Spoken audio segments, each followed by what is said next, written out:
tipo de tecido conjuntivo bastante importante, mano, é o tecido cartilaginoso. O tecido cartilaginoso está relacionado com a sustentação. Então, os peixes cartilaginosos têm o esqueletinho deles composto por tecido cartilaginoso. E a gente também, cara, quando a gente estava lá na nossa vida intrauterina, éramos um embriãozinho, o nosso primeiro esqueleto foi um esqueleto de cartilagem, que depois foi substituído pelo esqueleto ósseo de fato, certo?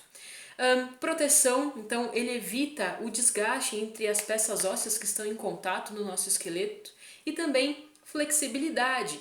Por exemplo, a coluna vertebral do anfíbio não tem disquinhos intercalares ali, é um osso só, é uma parada só, sem a cartilagem ali no meio. E se você botar reparo, se você se lembrar, o sapinho, o anfíbio ali, ele não tem uma série de flexibilidades no tronco, no torso dele. Ele não vira o pescoço, ele não tem esse swing, essa malemolência que a gente tem em virtude do fato de termos cartilagem ocupando ali, entremeando a nossa coluna vertebral e outros tantos espaços ali de articulações do nosso corpo.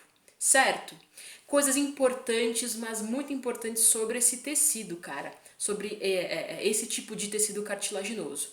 Que é, o tecido cartilaginoso ele é avascular e aneural, cara. Não passam neurônios e nem corrente sanguínea pelo tecido. Certo? Então, quando há uma lesão nesse tecido, não há perda de sangue, não há extravasamento de sangue e a gente não sente dor. Beleza? Deu de entender? Isso é bem importante. Mas aí, tu pode argumentar comigo, né, cara? Fala, bah, mas eu já furei a minha orelha aqui, fiz um piercing e doeu pra caramba, eu até chorei. Eu boto muita fé porque eu tô ligada. Por que que então a cartilagem aqui da orelha, certo? Doeu tanto quando a gente fura, sendo que a cartilagem não tem neurônio e não tem vaso sanguíneo. Isso acontece, cara, porque existe uma estrutura chamada pericôndrio que envolve a cartilagem. Então vamos tentar fazer o desenho aí, pensar, construir uma ideia mental de um pedaço de uma cartilagem. A parte mais externa dessa cartilagem é o pericôndrio. É uma capinha que reveste a cartilagem. E o pericôndrio, sim, cara, é altamente vascularizado e altamente inervado. E é por isso que quando a gente toca na nossa orelha, ou aperta, ou coloca um piercing, dói bastante. Inclusive, se você der um peteleco, um esbarrão na sua orelha, vai ficar vermelho rapidamente e você vai sentir uma dor aguda, justamente por conta do pericôndrio. Certo? Outra coisa que é legal, falando em orelha e pericôndrio, não sei se tu tá ligado, mas aquelas orelhas dos lutadores de MMA, cara, toda cagada, né, mano? Lutador de jiu-jitsu também, mano, o que é aquela orelha? O que passa é que esses atletas, eles lesionam bastante a orelha em virtude de, enfim, de apertar, de esmagar, amassar, da fricção no kimono, no tatame. Isso faz com que o pericôndrio ele se descole, cara, da camada subsequente dele, que são células típicas ali que a gente já discute, condroblastos, condrócitos. Ele se desloca.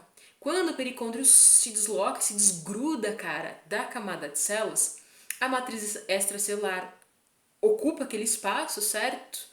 Ocupa aquele espaço que ficou vazio com o descolamento do pericôndrio e começa a remodelar o tecido, certo? A remodelar a estrutura. Então a orelha acaba ganhando uma nova conformação em virtude desse fato. E fica com aspecto de couve-flor, né, cara? É por conta disso.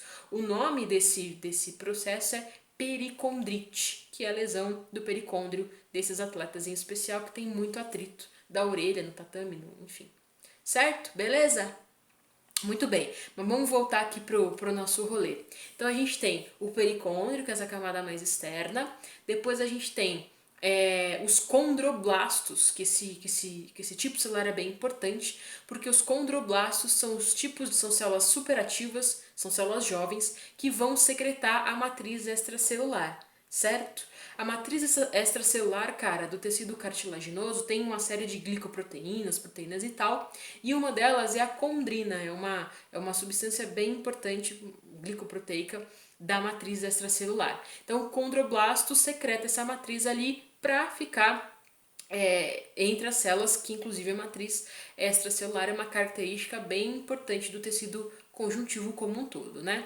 Muito bem, conforme o condroblasto vai secretando a condrina e outros tantos substâncias da matriz extracelular, ela vai preenchendo o entorno dela e vai cada vez mais ficando isolada, porque quanto mais matriz, mais difícil chegar a nutrição para ela e tudo mais, certo? No transcorrer do tempo, ela vai envelhecendo, certo? Vai recebendo menos nutrientes, vai perdendo a sua atividade de secreção e vai envelhecendo. Quando ela envelhece, está ali mais isolada dentro de uma cavidade, né? Repleta, cercada ali de substância extracelular, ela recebe o nome de condrócito, que é o nome da célula típica ali do tecido cartilaginoso. Beleza? Isso ficou nítido? Maravilha! Nós temos três tipos de cartilagem. A cartilagem hialina, e ela recebe esse nome porque hialino quer dizer clarinho, né? Claro. E ela é translúcida, assim, ela é mais molinha, ela é rica em condrina, poucas fibras, e é encontrada é a que nós mais temos no nosso corpo, na verdade, e a gente pode encontrar ela nas articulações, por exemplo, e na traqueia também. O outro tipo é a cartilagem elástica, ela é rica em fibras elásticas, e nós podemos encontrar na ponta do nosso nariz, nas nossas orelhas, certo?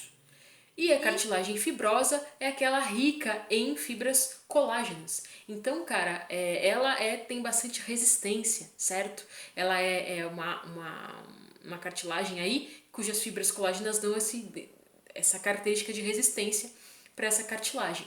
E nós podemos encontrar a cartilagem fibrosa nos nossos discos intercalares. E uma coisa importante é que os nossos discos intercalares não têm pericôndrio. Beleza, cara? Deu de sacar qual que é da cartilagem?